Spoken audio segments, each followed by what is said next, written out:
Let's compare driving a car with flying a plane. Now, it's true that we live in a three-dimensional world. However, when you are driving a car, your choices are really limited to 2 dimensions. This is because you are stuck on the Earth's surface. Your car has a steering wheel that turns the tires. You can go backward, forward, left, or right.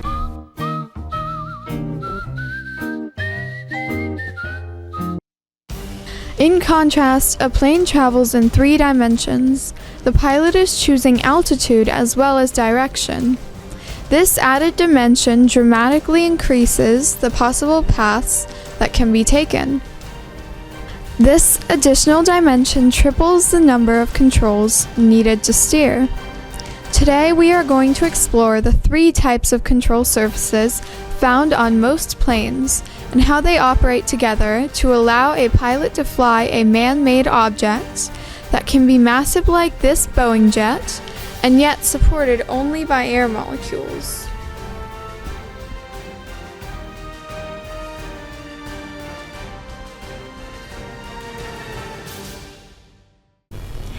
Good afternoon. My name is Doug Brown, and we're here this afternoon at the Historic Flight Foundation.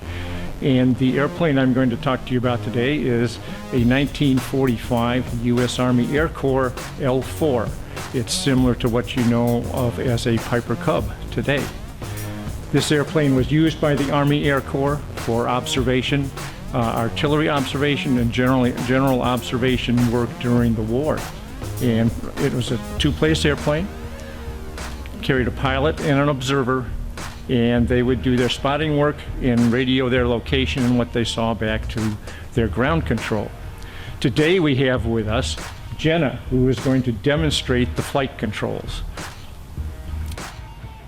Now we're going to talk about how the airplane maneuvers through the air. The airplane maneuvers on 3 axes. The vertical axis, which would be like an imaginary line going through the airplane vertically. The rudder on the airplane, like the rudder on a boat, turns the airplane back and forth around that axis. The next axis is the longitudinal axis, which runs from the back of the airplane to the front, or from the front to the back. And the airplane rolls about that axis using the ailerons located on the edges of the wings. The third axis is the latitudinal axis, and that imaginary line runs through the wings. And the elevator in the back of the airplane moves the nose of the airplane up or down so the airplane climbs or descends.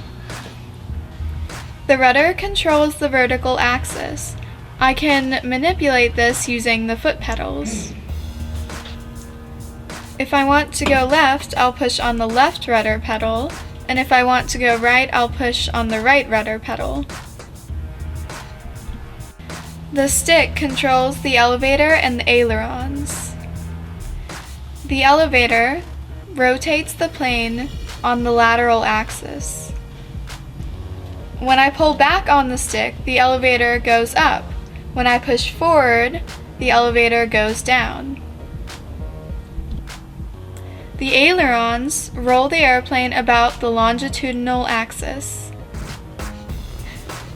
Moving the stick to the left and the right controls the ailerons. When you move the stick to the left aileron goes up and the right aileron goes down. To bank right, move the stick to the right, which lowers the right wing. Let's look at how each of the controls work. The vertical axis is shown in red and controlled by the rudder. It is the same axis of control found in a car and moves the nose of the plane left and right. When the rudder is in the neutral position, air flows evenly on each side and the rudder does not change the course of the plane. When the rudder swings to the right, the air pressure increases on that side of the tail and pushes the tail to the left. When the rudder swings to the left, the pressure pushes the tail to the right and swings the nose of the plane to the left. The lateral axis, shown here in blue and controlled by the elevators in the tail, move the nose of the plane up and down. Just like the rudder, air flows evenly over the top and bottom of the elevators when they are in the neutral position. Moving the elevators down increases air pressure under the tail, moving it up and bringing the nose down. When the elevators are moved up, the opposite happens and the plane points up. The longitudinal axis, shown in green and controlled by the ailerons on each wing, controls the plane's ability to roll left and right. The ailerons are different from the elevators. The elevators work together, while the ailerons move in opposite directions. To bank the plane right, the left aileron goes down, increasing pressure under the left wing for greater lift, while the right aileron goes up, increasing the pressure on the top of the right wing, causing it to dip. These actions are reversed to bank left.